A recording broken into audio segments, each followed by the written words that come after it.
entire day. We're going to find out at least for game number 1 though as we move into the bans and the picks. So let's work this one all out, and there he is, Yasuo. Yeah. Banned again. Not going to see him sadly in game number 1 today. No, once again taken out, and you know, it's something with the exception of Super Hot Crew and Rocket. Those are the only two teams that we didn't see favoring the pick of the ban, slid all the way through. It just makes you think they're not playing that champion. So not too surprising. You don't want to give a super carry to Froggen, who has the ability to carry. Maybe not so much in Gragas yesterday. So other bans coming through. I'll talk about Super Hot Crew first. They've already banned out Lee Sin as number 2. We talked about all of that already and how important Lee Sin might be for these two teams. On the other side, Shyvana taken away. Now Leona as well. And we've heard from numerous different sources, Leona right now extremely strong where supports have been aggressive and love to engage. Shyvana we all know about, just ridiculously strong if she gets going. And sometimes even if she doesn't get going, that's the dangerous thing about her. And then Elise, you tipped on that one earlier on. Big contested pick between these two teams, banned out now. Annie's available right now. And if Mixer wants to go for Annie, that would be a support choice that you'd be stealing away from Nif. But, as we talked about, Impaler, he loves his Vi. It's a champion that won them 2 games against SK Gaming in the qualifiers. He was unable to play Vi against MYM, defaulted to Xin Zhao, and it's basically an all-in jungler. He likes to throw himself into these battles over and over and over again. And I'd have to think Nif would be considering this Annie right now. Well, on the other side as well, for Shook, he played yesterday with that Vi against the Copenhagen Wolves, and with Elise taken out, with Lee Sin taken out there as well.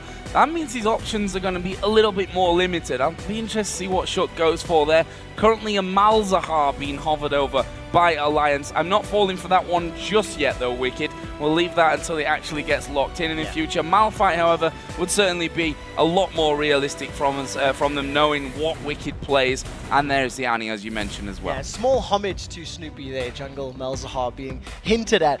Wicked is known for his Malphite. He built Trinity Force on Malphite against Dignitas in Battle of the Atlantic. We've seen yesterday how Rocket made it work with a Pantheon in the mid lane. Right, so I would like to highlight that it was a different pick for mid, and it worked in their favor. Ziggs is still available here if Moops wants to go that way for mid laners, but they may leave those picks for later down the line. And Nif's Annie basically single-handedly won them the series, for SK Gaming during promotion when he was playing for them. He led from the front, a lot of stuns, and did very, very well with that champion. And on the other side, we saw the Lucian being locked in for Super Hot Crew there. And actually, it was Rals who used Lucian in both games against Meet Your Makers in that last-ditch effort to qualify here for the LCS just, well, it's not even a week ago, is it? Saturday that took place. They also locked in the Gragas, which, again, is a big pick for Moops. He played it yesterday, and he played it in both those games against MYM. A great amount of utility that you've got from this team already. You've got very good engage from Vi, arguably the best engage in the game. Single target locks it down. You can disperse everybody else with that Gragas, make sure that your team can focus a single target down. What we are seeing though from this Annie and Malphite is also phenomenal engage. If you combo Tibbers plus Unstoppable Force, that's a lot of AoE death that can happen very quickly. The stun as well as the knockup. There's nothing Super Hot Crew can do if they group up, but that's the catch. You've got, you know, the Wombo combo, but it needs to hit multiple targets. So as long as Super Hot Crew don't start grouping up, they can actually avoid a lot of this power from Alliance. I'm wondering if we're going to see Mundo Thresh here, because that's actually, if they pick up Mundo Thresh, the exact same lineup that they went with against Meet Your Makers in that first game of the best of 3 on Saturday to qualify them. Currently, they did lock in the Thresh, however, they seem to be hovering over the Evelyn at this point. So there might be a slight change, but at least 4 out of 5 champions are what they picked previously. If this Eve is being hovered over, this would be a top lane Eve. It's something that Mima has actually talked about extensively and chatted. Wow, changes it over. Right, so the point I'm trying to make, Mima's talked about top lane Eve. He likes to play stealth champions. For later in the LCS, we'll get back to that. Flash Teleport Mundo is a thing. It's something we see often. It would also help counter the Flash Teleport Malphite that we've seen from Wicked. And Mima also used the teleport very effectively against Meet Your Makers. Maybe not as frequently as we would have liked, but when he did teleport, he did secure some kills. So we just saw there the last pick coming out of Alliance was LeBlanc, and that's obviously going to be going over to Frog. And I was wondering, Kha'Zix, not a champion that Froggen particularly liked to play during his heyday in Season 3. We heard him say that he had a few problems in terms of, he'd go for those traditional AP casters rather than moving towards what was then the norm and more assassin-based mid lane. And that's what made me wonder a little bit there, but that will actually go to the jungle for Shook, and he will be playing the LeBlanc in mid. This is a very scary assassin team, and there are a number of squishy targets here. Vi, until she gets items up, she's naturally tanky, but can get bursted down from a LeBlanc Kha'Zix combo. Yeah. The key to this, though, is making sure that Shook is going to get those resets in those mid-game team fights, and that's only going to happen if the Unstoppable Force and the Tibbers lands on a couple of targets.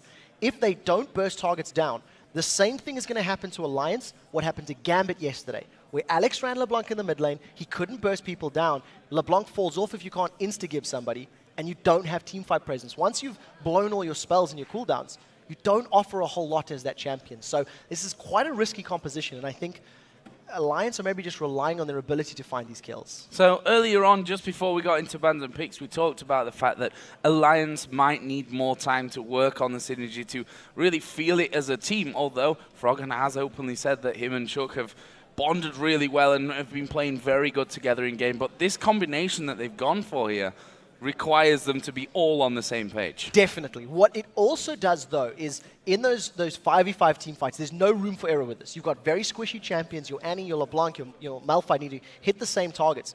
If, however, they play the skirmish game, if you have the two assassins of Kha'Zix and LeBlanc sticking to single targets, relying on that natural synergy that Shook and Froggen have, that's going to help counterbalance this, maybe misplays in those team fights. Well, here we go then. Super Hot Crew versus Alliance, our first game of day 2 here in the Super Week to kick off the 2014 European LCS.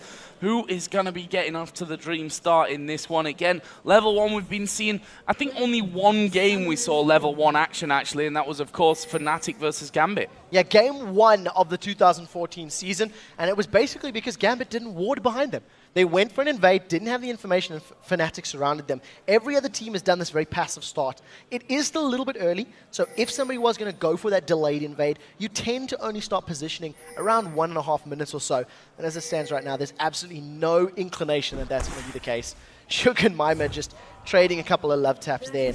It's just going to maybe slow Shook a tiny bit down. Lost 100 HP, not ideal, but not necessarily too harmful either. Yeah, he should have that all back anyway before anything will be really happening. Now Wicked has put himself inside of the Tribush, and he's going to catch himself a briefcase, but he's got his passive, so what does he really care? Nice reposition there to dodge that one from Mima, who's like, nope, I know you're still in there somewhere. Throws one through the wall, and that will connect. So down in this bottom side, we can see that Nif obviously got that stun already charged up. Rals was there as well, and Mixer actually stopping on the top side. There's the 1 minute 35, and the wards start to come down from those trinkets. Yeah, Doran's items are plenty across the boards here. Both of our supports, Mixer and Nif, have gone for those Doran shield starts. The one thing that is going to be interesting about this is whoever gets the advantage early on is going to allow their AD carry to snowball quite heavily. Mr. Rolls and Lucian is going to have a little bit more low-level damage than Ezreal, but over the extended poke fights, Mystic Shot's a little bit better at just chipping away at your opponent. So we'll have to keep our eyes on how effectively that works out for, well, either team. And you see both junglers starting on the top half of the map. Yep, top half of the map. That's a red for Shook and the blue for Impaler. So they'll probably be headed straight over to the other side for now. And we've seen that Ezreal already yesterday in our final game. Creaton put in a perfect performance really with that one. Didn't die in the game. Had, I think, 10 kills it was by the end of things. And, well, it was a long game at least. But it's just showing that this Ezreal still can be used very, very well. Yeah, especially helpful when you are a full Infinity Edge and Last Whisper above your opponent's AD carry. Alliance will be looking to replicate that. Tabs himself is a very good mechanical player. His timing is basically perfect with many of his skill shots, and we do see Tabs caught out. Yeah, Tabs getting caught out and actually going to use the barrier here. The Ignite is burning away on him. He's not going to go down from that one, but he has used everything. Flash and his barrier were used from the other side. Only the Ignite coming out of Mixer. That's a great trade for them. Commentator's curse. I'm singing Tabs' praises. He gets caught out, blows all of his summoner spells. Nif is the savior there. He managed to get a double man stun there with that Annie, and that basically prevented Mr. Rolls getting that last auto attack or two down. But now without all of those summoners in that safety net, if another hook catches, that is going to cost him first blood. Shook is looking to secure that for himself though. Double buffs backed up, and looking to jump in this mid lane, but I think Moops, with his flash and his body slam available, should be able to clear enough distance to get away from any impending threat. You'd expect so. Actually, the tether came down there from Froggen. They're going to go for this one as well, and there is the flash used by Moops, and really well timed from that one. He knew he was going to get stunned up, and with the fact that Shook was hanging off to the side, that was a good decision. Meanwhile, Impaler here actually starting a bit of an invade on the Wraith. So smart play by Impaler, realizing where Shook was, making an estimate, stealing the camp away. But this early game for Froggen, already having a CS lead over Gragas, it is a ranged champion, so a little bit easier to farm at these low levels. It's definitely going to play out. Moops with no flash means once Froggen hits level 6, Moops is at danger of getting shut down, getting killed, especially because Shook can leap in from a safe distance as well. And this bottom lane there, where all the action first went down, Tabs is now up above half health, but still no barrier, still no flash. And Nif is going to have to do everything to keep him safe. If they go a little bit more aggressive than they are now, I mean, you don't expect Tabs to get caught out by a hook right on his tower like that, but stranger things have happened. This top lane being fairly quiet, as we've kind of come to expect, to be honest, from the top lane, certainly when it's a Malphite versus a Mundo. Yeah, and both of these champions are running teleport as the secondary summoner, so there's actually very little kill potential in a straight-up head-to-head. They're going to be able to sort of sustain and poke each other a little bit, and it's going to be a farm fest. The only thing we need to keep our eyes on is whoever uses their teleport first once they hit level 6, and whoever makes it more effective. Securing kills or objectives, dragons or towers, is what we should be looking for. Well, Impaler now headed around for this push on towards the bottom lane. Actually, no wards there right now, but Alliance are fairly far back on that tower. There is Shook actually doing his wolves at this point, so we'll see. He's actually below half HP, so he might end up recalling after that one. Either way, Impaler's not gone through to the tri-bush, so they should be safe at bottom. Yeah, the one lane that I do want to keep my eyes on for the next minute or so is this mid lane. As we're getting closer to level 6, Froggen is still accelerating ahead with LeBlanc. Is a very, very great position to be in. She's notoriously difficult to CS with in the early levels, and dealing with Gragas, who's calling with that Oktoberfest skin, 20 CS at this point in the game is scary. And as Froggen is going to get more items and hit level 6 first, Moops is not in a good position. He needs help from Impaler or from Mima to roam or gank. Yeah, and the jungle has been fairly farm-centric at this point. We did see Shook coming a little bit towards mid, as did Impaler down the bottom lane as well. But other than that, they've been fairly quiet, wanting to get those levels racked up because, well, at level 6, especially for Impaler, once he gets that Assault and Battery, he brings the chance of a successful gank a lot more likely. This bottom lane is now being finally pushed out a little bit more from Tabs, who's back up to full HP, not being back to buy from this one, so he didn't really miss anything in terms of the CS and health, despite that trade earlier on. Yeah, it did end up working in his favor. I think very passive, slow play is the reasoning for that. We do have a very quick pause. I'll find out exactly what the difficulty is, but a slow start. I mean, with the exception of Froggen CSing pretty heavily in the mid lane, all the other lanes aren't doing all that much. And we can see their Alliance on your screens. It actually seems to be a slight problem with Wicked. He's just having his client restart. You see the admins there behind him, making sure everything goes well. It's not as if there's much action going on in that top lane up until now. It's Mundo and Malphite bashing heads and pretty much damaging each other, which will then just be regen back to full HP. Yeah, as is life in the top lane. Neither of the junglers have really made any sort of impact in this early game yet. I think for a lot of the pressure we put on both Impaler and on Shook, I maybe would have expected a little bit more attempts. Shook, he was able to show his face, and that was able to burn the flash from Moops earlier on. But outside of that very brief attempt, not much has been happening.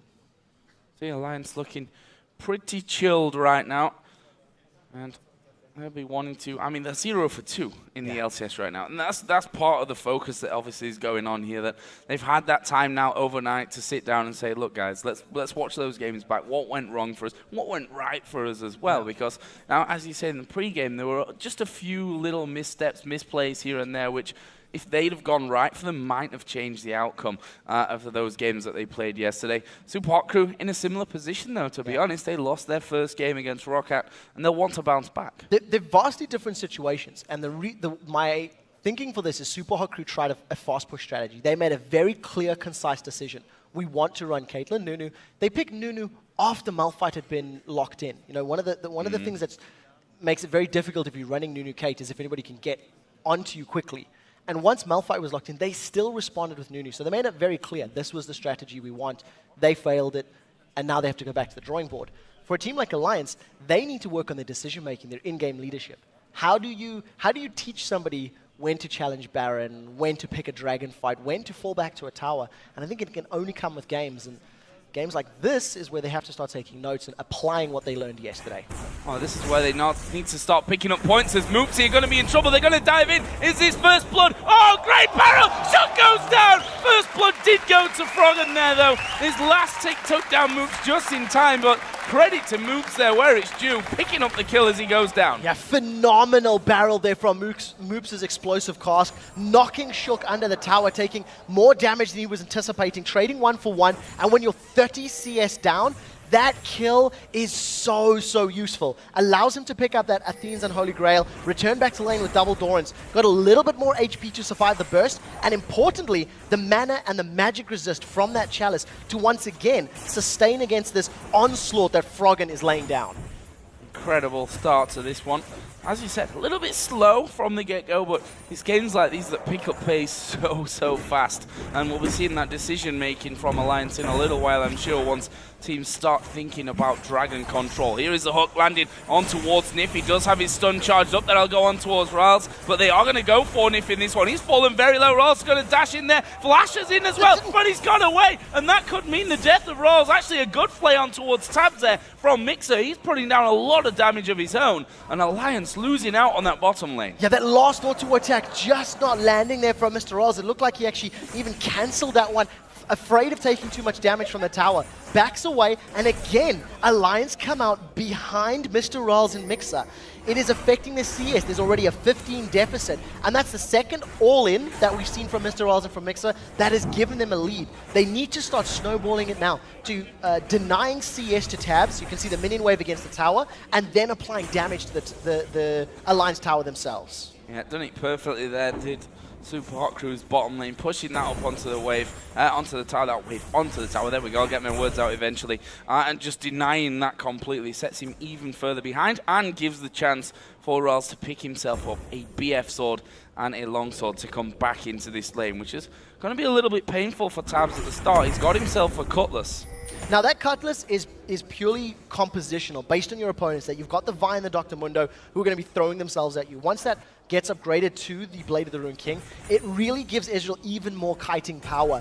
Lands some percentage HP damage with his Mystic Shot and works in his favor. Impaler right now is level 6. He does have Assault and Battery available, so if they want to jump onto Nif, who is still level 5, it could be a kill if that hook had landed. Yeah, Hook just off to the side, and actually Arcane Shift from Tabs got him away from that one. Up back into the top lane. As I said before, quiet lane in terms of kills, but it might not stay that way. Froggen has moved himself up there. There is the unstoppable force coming in. Mima going to go low. Will the leash actually come in? Yes, it will. Froggen surely going to finish this one off. No, one more auto attack is all it needs. Wicked flashing in. He's tanking up the tower right now. One more is going to take him very low. Meanwhile, in the mid lane, they've managed to pick off another kill there, this time onto Shook. So Froggen and Wicked managing to pick up the kill there. A little bit risky. There was no Ignite available for the start of that fight, and if you're going to dive a Dr. Mundo, I think wait for that summoner to come up. They end up getting the kill and backing away. Wicked survives. However, Shook stuck around a little bit too long in their mid lane, was caught by Moops' ultimate, and that allowed Supa Hot Crew to secure themselves a kill, and very importantly, they pick up a dragon as well. This is something we've seen them doing so well against Meteor Makers, is their map rotation and their decision making, and they actually take the gold lead against Alliance in this game.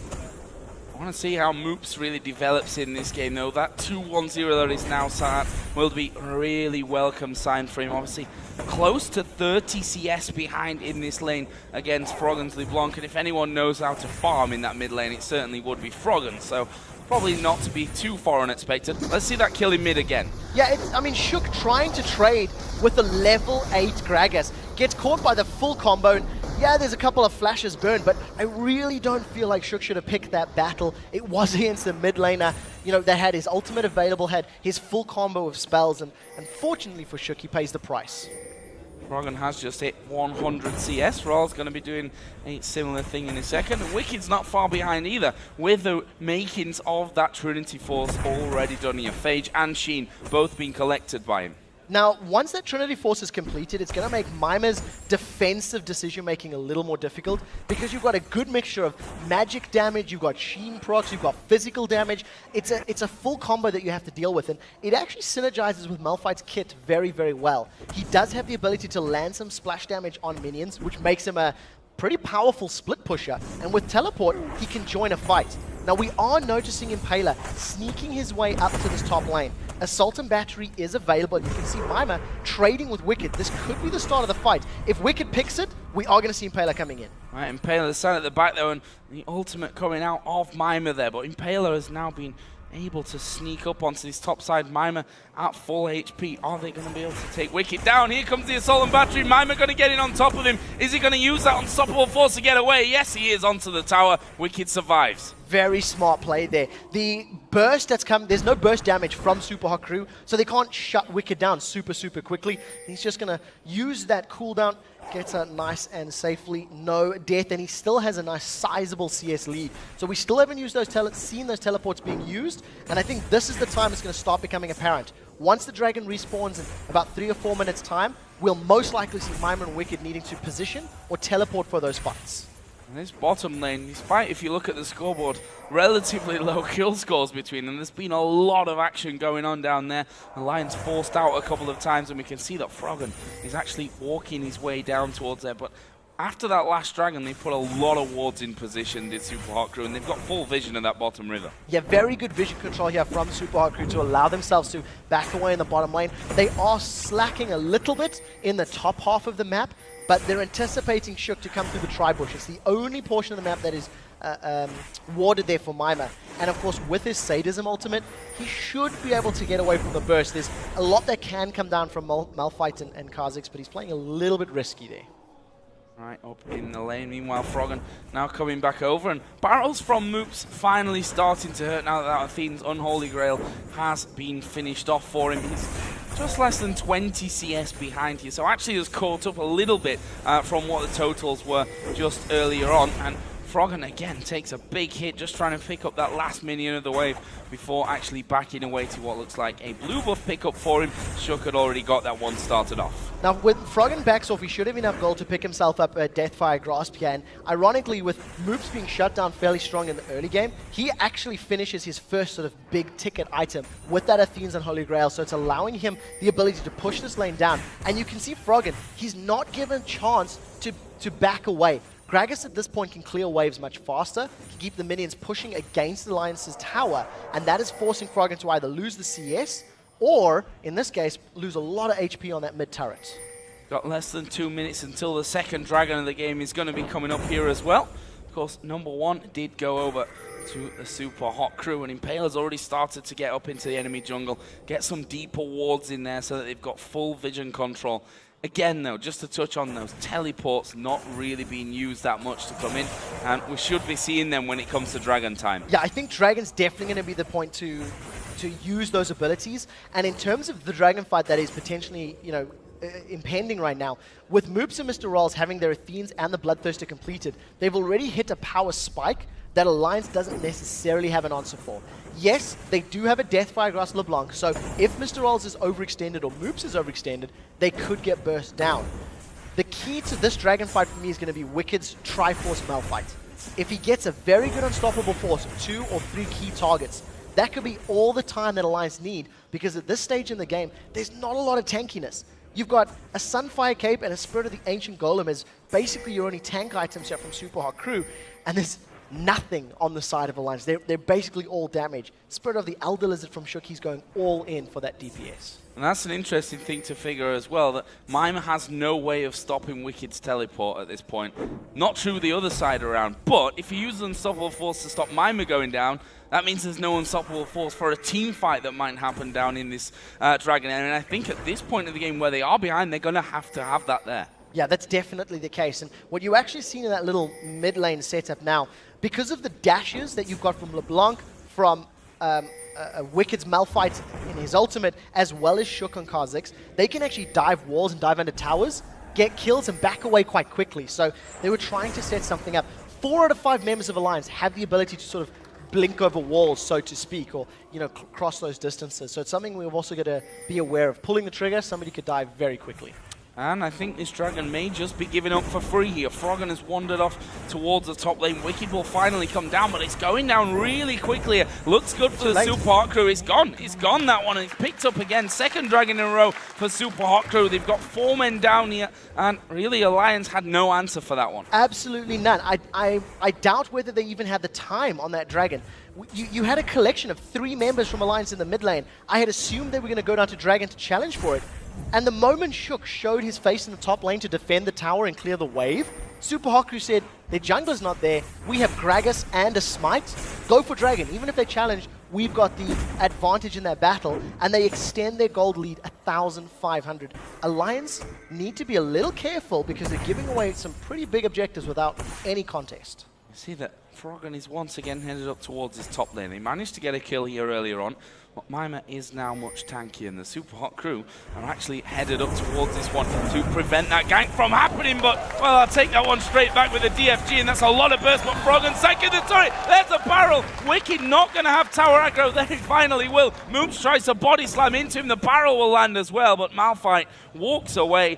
A kill for a kill there. Mima losing out. He's going to continue to be tanky, but taking out Froggen there is a nice pickup. Yeah, very good coordination from Alliance to pick up Dr. Mundo. He got just deleted there. The amount of burst that came down was very, very immense. It's also allowed Shook to pick up this tower. Even if Shook goes down, which doesn't look like he will, that would be a worthwhile trade. It's the first tower of the game, and it allows Froggen to start roaming a little bit more frequently. I would like to see Froggen moving to this bottom lane to help out Tabs and Nif, who they're still only 13 CS behind, but they've been playing catch-up since the very early game, and they need a little bit of assistance from the rest of Alliance. See the workings of that Spirit Visage in for Mima as well, which is certainly going to help out, especially against Froggen and Wicked's burst that we've seen there. Well, this turret in the bottom lane for Alliance, still alive, funnily enough. There's about a third of its health remaining.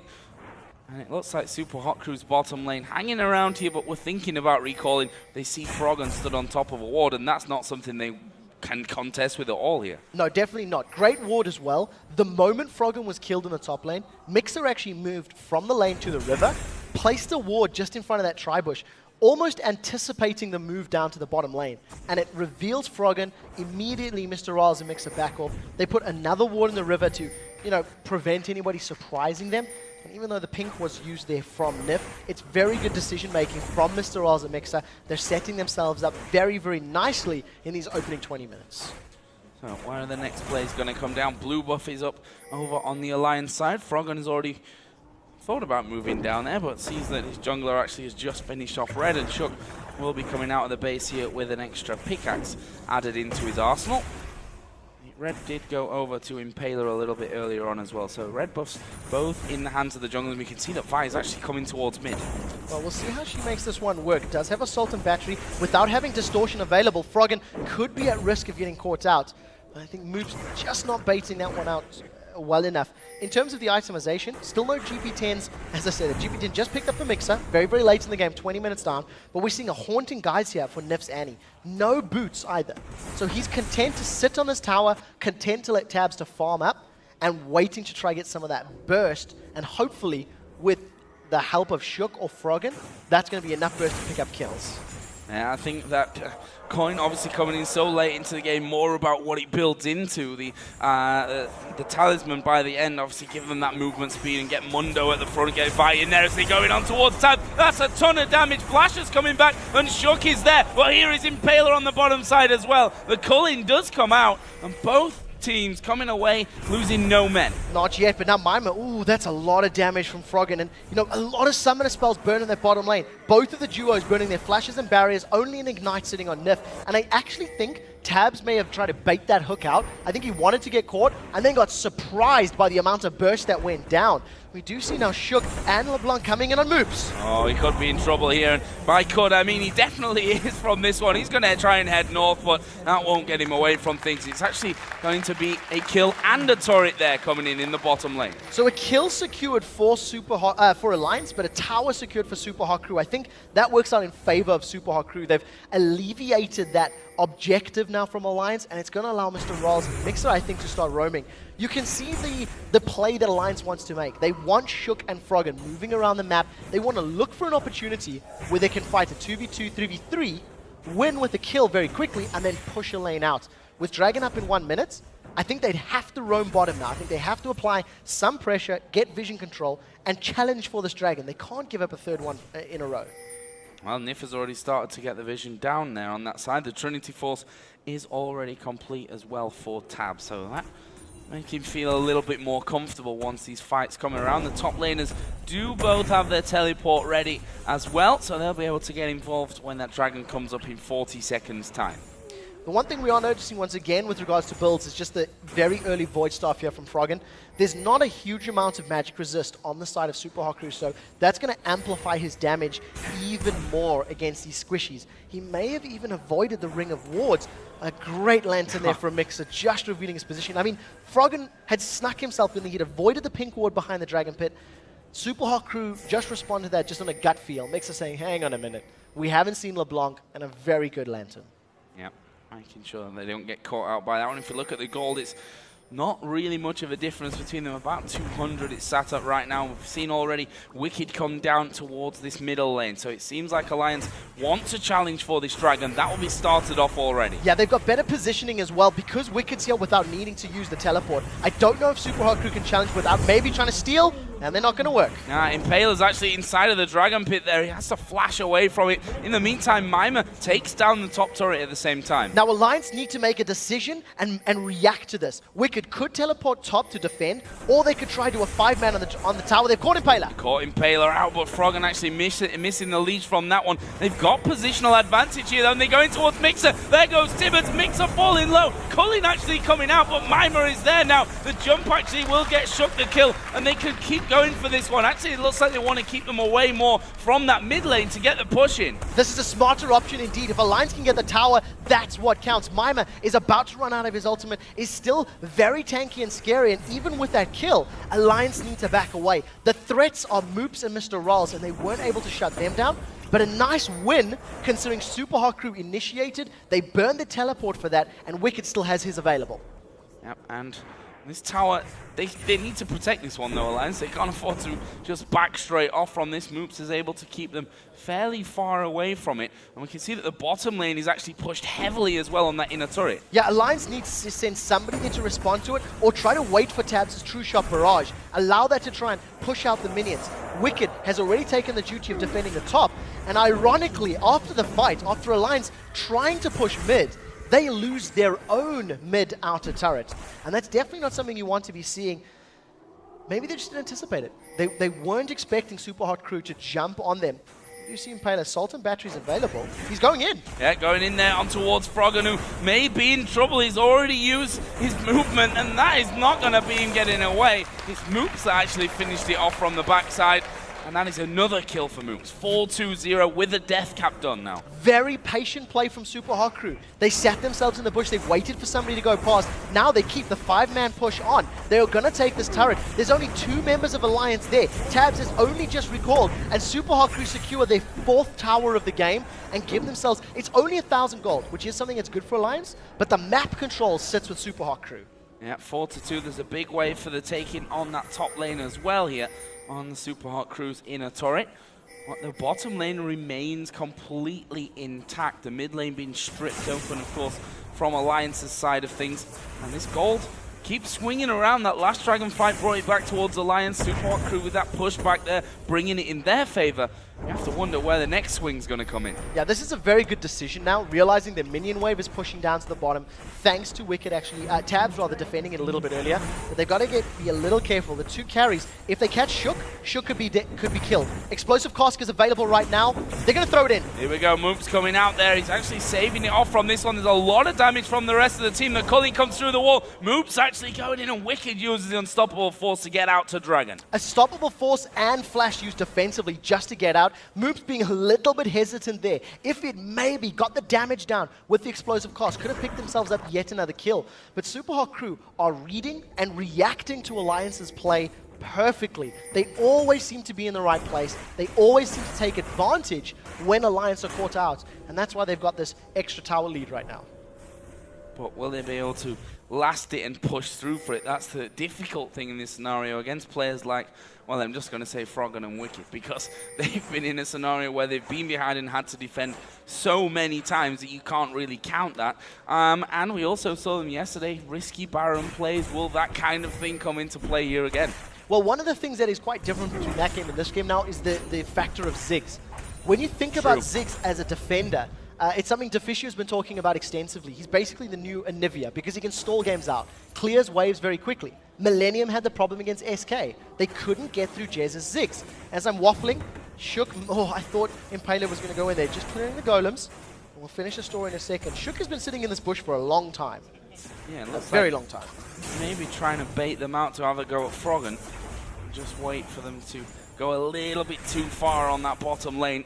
What? Ral's playing this one super smart, even throws the ward in there, and Shook's like, damn it, that's time wasted now. Not falling for the tricks at all. And back to the Ziggs thing. If Froggen had picked Ziggs, it was available in this matchup, was not banned, was not taken away. It's a champion that can do well against Gragas, and if Super Hot Crew keep playing this map, keep playing the tower game and the minion game, Ziggs with his Mega Inferno Bomb can clear waves, can control lanes while applying pressure with your team. And it's something that they're a little bit lacking right now. So we'll see how the rest of this game pans out as Alliance are even on kills. Again, they're only 1,000 gold down, but the tempo of the game is in favor of Super Hot Crew. If we look at the CS here as well, some things have stayed the same, some things switching over slightly. We can see the AD carries. Ralls does maintain that advantage that he's had pretty much the entire game. Mid lane, though, has swung over. Those 4 kills as well for Moops. Really nice for him, and that's because of that wave clear that he really has now that the barrel is strong enough.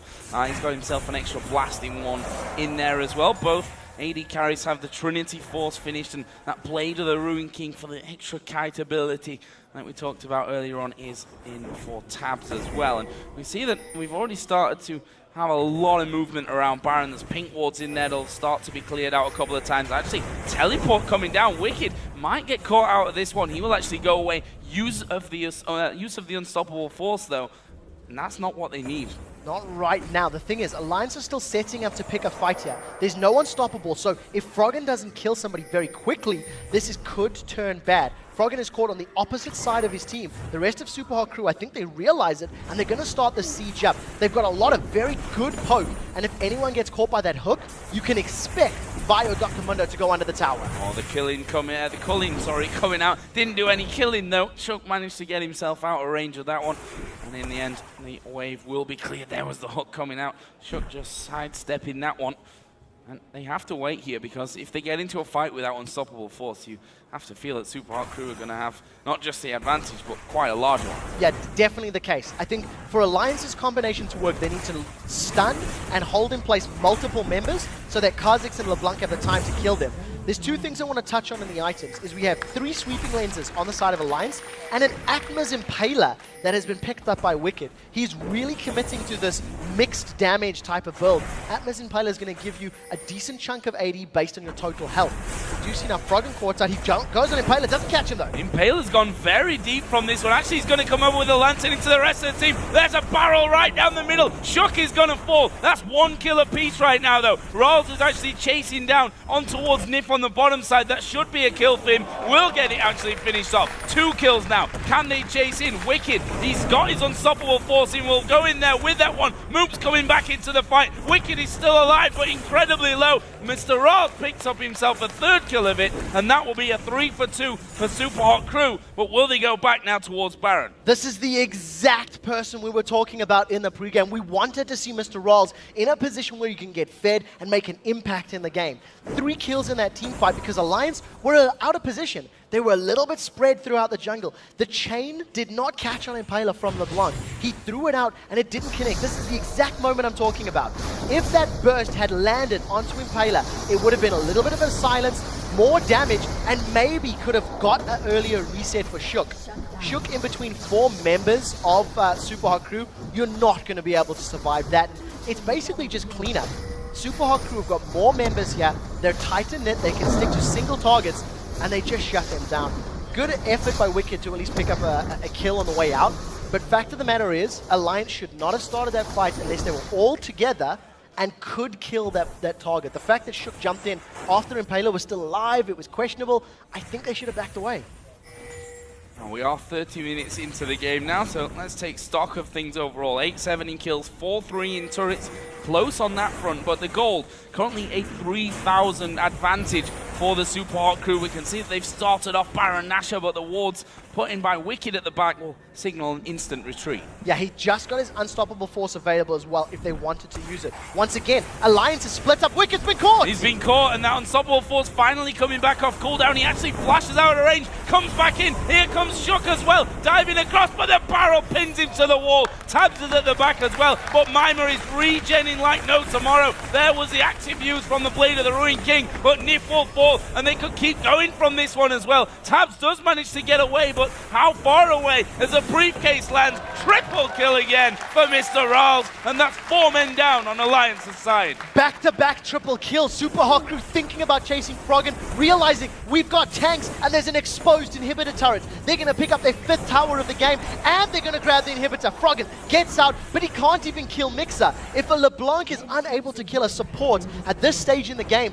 you're going to have a bad time. You need to be able to remove a member of your opposition team and then win with superior numbers. And Froggen is just trying to delay, just trying to prevent them getting more objectives.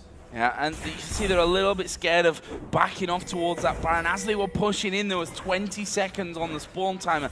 Not really a huge amount. It's enough, though, for them to get in there and take down that inhibitor, though. Well, we'll see how Alliance respond. Froggen taking a massive chunk of damage there. He's got no real additional magic resist here. He's gone full aggression on his itemization. And over on the other side with that Void Staff and the Rabadon's Death Cap, Moops is hitting very, very hard. Alliance are now 7,000 gold down. They've got super minions pushing the mid lane. They have very good waves pushing top and bottom. But when you've got to play very defensive duty now, you're not able to push these lanes quite as well as you were hoping. No, it's going to be all about the Baron dance here for a while, surely. As the Dragon's coming up in 2 minutes, definitely not a bad pickup this far into the game, though. Definitely not at all. It's a decent chunk of gold, scales with your champion level, of course, and I think gold is going to help Alliance, but what they really need to pick up is just better positioning. If you look at the mini-map, you've got 4 or 5 members of Super Hot Crew all in the same area. And, they're trying to focus down Mima, trying to focus down the tanks. Impaler and Mima, Mr. Rolls is untouched. Alliance have not hit the AD carry, and that's the one that you really need to focus, because he's going to get you low and allow your tanks of Vi and Mondo to kill the rest of your team. We do see Mima taking a good burst from Froggen, but not enough to kill him. That was close. Cullen actually coming out here on towards Wicked, and good chunk of damage as well. This time putting it out from that one. Super Hot Crew start to back away again. Those sweeping lenses, which they now have 3 of, also going to be very, very useful over that side of the map. The Dragon is going to be coming up in 1 minute's time, and there's a lot of pinging coming down here from the Super Hot Crew. We can see the recall from Frog, and that's going to leave a 5 versus 4 at this point around Baron.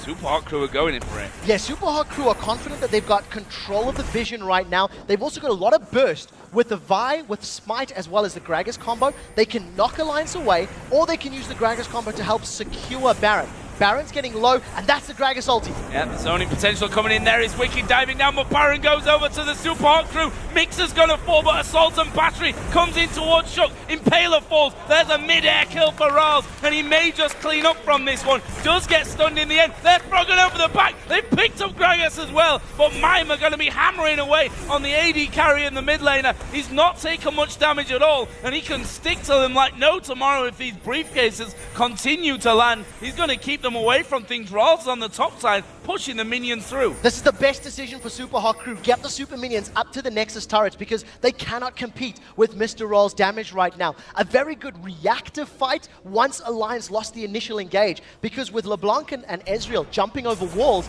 it makes it very difficult to chase him. Now, Tabs is going toe-to-toe with Mr. Rolls. Toe-to-toe, I'm not sure is the best fight for him at this point. He's a level behind. You see the item difference between them as well, but he will at least try to push them out completely to the base. Froggen's presence as well forces Supa Hot crew back. He has a teleport coming into the mid lane from Wicked. He doesn't have Unstoppable Force ready right now. Mime are going to pop his ultimate and should be able to just simply walk on by. Yeah, teleport used just for sadism. That's definitely a victory here for Supa Hot crew. I'm not sure why Alliance wanted to chase that. There was no Unstoppable Force available. Yeah, maybe Froggen and Tabs could have chased that one down. I don't think it was going to work out for them. On the way out, Supa Hot crew grabbed themselves a dragon as well. So they extend their gold lead further. They still have map control. And Alliance, they just responded to that Baron play late. They simply did not get there in time to realistically make an attempt. And you know, you can't really give a Baron away without any form of contest, so at the very least they did trade 3 for 3 in total for that fight. Well, one thing I'll give for Alliances, you know, their side of things on that Baron, well, the barrel is relevant as well. Moops was there the entire time, zoning them out completely. When they started to move close, the ultimate threw them back, delayed them a little bit, and yeah, they threw everything in there because look at the gold. It's almost a 10,000 gold lead. Alliance needs to start getting that back somehow. What Moops did to Alliance is what Froggen failed to do yesterday. He attempted to use his Gragas barrel to knock the opponents away and thought that they were out of smite range. And all of a sudden, Cyanide just hops back over the wall and steals that Baron. Moops did a little bit better. It was still risky, right? It was still risky. Probably could have been a little more accurate, but it worked out for them. And you've got Mr. Rolls, 804. Lost was to Bloodthirster, BF Sword, and 4 sweeping lenses. Supa Hot crew are going to play the vision game, denying it from Alliance, and we do see Moops caught a little bit by Froggen, but he doesn't get taken out. Yeah, DFG was used there by Froggen. Not able to follow up from it though, unfortunately for them. But Froggen will continue to wait off to the side. We see both Impaler and Rawls have Banshee's Veils in there at this point, which means that Froggen's burst not going to be as effective unless they get those Banshee's Veils out of the game before that. This time, they've just forced Wicked completely off that inner turret, and that will be all but the final one. Still top lane remains. Actually, Shook gonna get hooked into this one. Are they going to actually take this fight? The entire Supa Hot team is there at the back of them. Couple of guys going low for Alliance, and Cullen gonna start to come through as well. There is the ultimate pop for a second time by Shook, but Rawls, now legendary, does pick up a kill finally onto Wicked. This could be a second inhib. Definitely, the middle inhib is very low as well, so Supa Hot crew with a numbers advantage, and as still Mr. Rawls basically untouched. He just melted the HP of Wicked. The culling shredded his HP bar. Now Supa Hot crew gonna roll around to this middle lane, secure themselves a second inhibitor, and this looks like Alliance could be going 0-3. Well, Mixer's just gone down. Tabs actually chased him out, but the rest of SHC were on the inhibitor. Mima here gonna be getting slowed down and caught out, but there's a big barrel from the backside here from Mook. That will take out Frog, and all of a sudden it's 3-on-3 again. Are they going to be able to get him dived in from Shook? But Moops has survived it. No, the jump came in right at the very end. It was in fact a flash from Shook as he tried to get the kill and did get the kill, but that now leaves a 2-on-2, a big tank and an AD carry against Annie and an AD carry. Either way, Supa crew have decided that's enough for enough, and they're going to go towards his top lane. A bit safer for them, and that will eliminate everything on the map outside of Alliance's base. Massive death timers is going to make defending now a little bit more difficult. They've only got one inhibitor standing in that top lane. With super minions in the middle and the bottom, and 4 sweeping lenses on the side of Supa Hot crew, they're just going to roll through the jungle, deny all of the wards that have been placed out, and once again set themselves up for a siege. Supa Hot crew can go to the top lane, group up as a 4 and a 5-man team, allow the minions to push the rest of the lanes, and the moment somebody responds to those double super minions, that's when they pick the fight on the inhibitor. Supa Hot crew, They have to make a monumental mistake to lose this game right now. Ross has 2,300 gold to spend right now. He's not got many more slots left. He's actually just been finishing off there as he picked up an Infinity Edge to add in. 10-0-5 right now, having a beast of a game. You talked about it before the game as well, that he has to come into that form that he had against Meet Your Makers, where, funnily enough, they played the exact same combo in game number 1 that they have here against Alliance. Seems to be working a charm for them. That's exactly what we said. They tried a fast push strategy yesterday. It didn't work. We said, go back to your roots. Play an aggressive jungler on Impaler. He's playing Vi. Vi is what was banned against Supa Hot Crew. That's what cost them to lose the games. This is the exact same composition they've run multiple times. It's what they used to beat Meet Your Makers, and it shows. Their decision-making on towers, their decision-making on team fights is good. And, you know, if you go all the way back to the first few Dragons, Alliance didn't challenge. Alliance didn't compete for Dragons 1 and 2.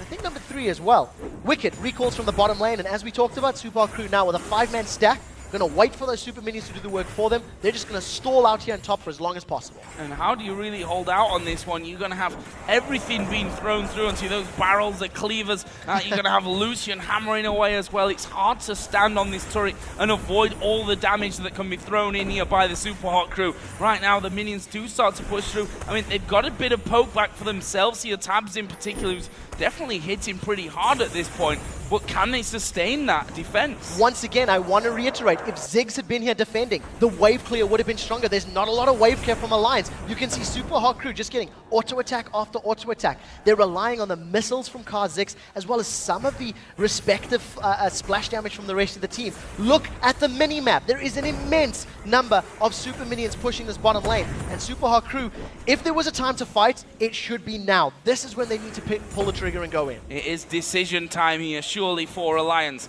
Who are they going to send down there? They've got Tabs moving in. He's actually doing a good job of taking him out, but this turret in the top lane, down to half HP right now. Is the fight going to come down? Look at the calling onto Nif. Loses half of his health instantly, and the Supa Hot Crew are going for it. They're going to try and push down the final inhibitor turret. Wicked caught with the box. Will they try and finish him off before he goes back? He uses Unstoppable Force. Barrel comes in as well. Nif goes down straight away, and this is surely going to be game here for the Supa Hot Crew. Shook gets one. He will be allowed to then jump away. Well, that means no defense for Alliance, and the Supa Hot Crew make a miserable first 2 days here for Alliance and pick up their first win in the LCS. They have done it, and they have done it convincingly. From the moment the mid-game rolled around, Supa Hot Crew demanded attention. They pushed the lanes, they controlled the Dragons, and they have taken Alliance out. This is the 3rd time we've seen the looks on these players' faces. And the way that it's going for them, it might not be the last either. I mean, Supa Hot Crew coming in, we pointed out some things that went wrong for them yesterday. And it's funny because we were talking to the official about this game upstairs. He said, guys, don't underestimate Supa Hot Crew. Yesterday, their team composition just didn't work out for them. It wasn't a good scenario that they were in. This time around, well, they went back to something that worked for them just on Saturday that got them qualified for the LCS as a whole. They picked the exact same team, and well, actually, their numbers against Meet Your Makers were less impressive than these numbers here against Alliance.